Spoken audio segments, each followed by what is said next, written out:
Alright, in this video, we are going to learn about the Args mechanism which was introduced in version 6. In v6, each story is considered to be a component with a set of arguments. For example, props are considered as arguments. Let's understand the Args mechanism by writing some code. We are going to take the same button component for our example. The Args mechanism starts off with us having to create a template out of our component. So const template is equal to an arrow function. The function receives args as its argument, and we return the button component spreading out the args object. So we now have the template for the button component. Now, all we have to do is export one or more stories using this template. Let's start with a story to create a primary variant of the button. I'm going to call it primary A, where A stands for Args mechanism. So export const primary A, and this is equal to template.bind, and we pass in an empty object.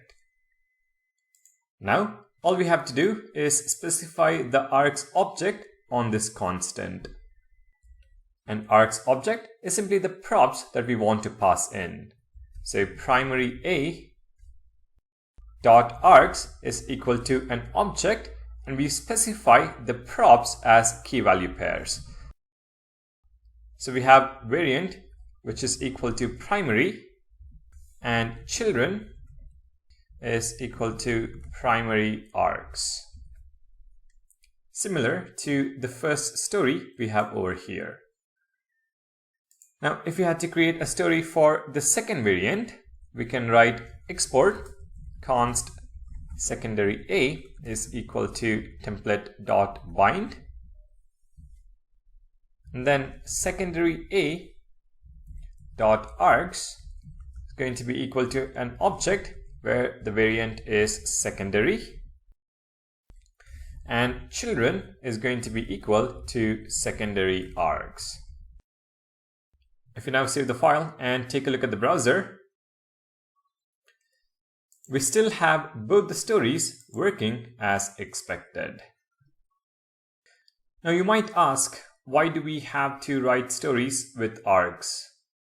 The first approach seems much simpler.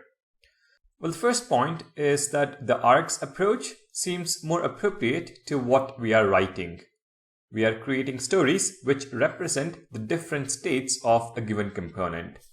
The states can be represented by this args object.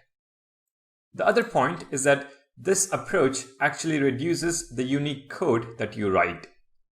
It might seem the opposite for the example at hand, but for more complex components with a lot more JSX, defining the args object is much better than duplicating the JSX.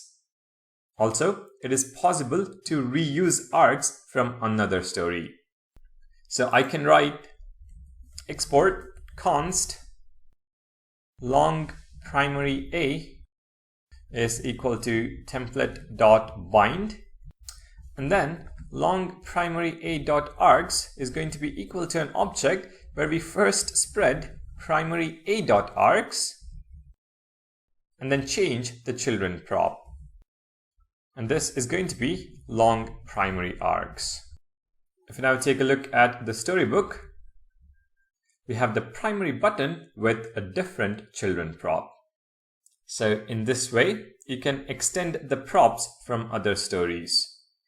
Now you can actually see code reduced if your component had 5 or 10 props, and you could simply reuse the args object from another story. Now the last thing I want to mention about the args mechanism is that it is possible to set args at the component level, which will be applied to all the component stories. So in the default export, if we set args, which is an object, and the children prop to button, and comment out children from arcs of the individual stories and take a look at Storybook, you can see that all components have the same children prop. So it is possible to specify arcs at a component level. But keep in mind, the arcs at the story level will overwrite any arcs from the component level. Now, there is one more advantage of using Args, which I will speak about in the video on Storybook add-ons in version 6. But for now, that is about the Args mechanism. It lets you define a master template for a component's stories that allows us to pass in an Args object.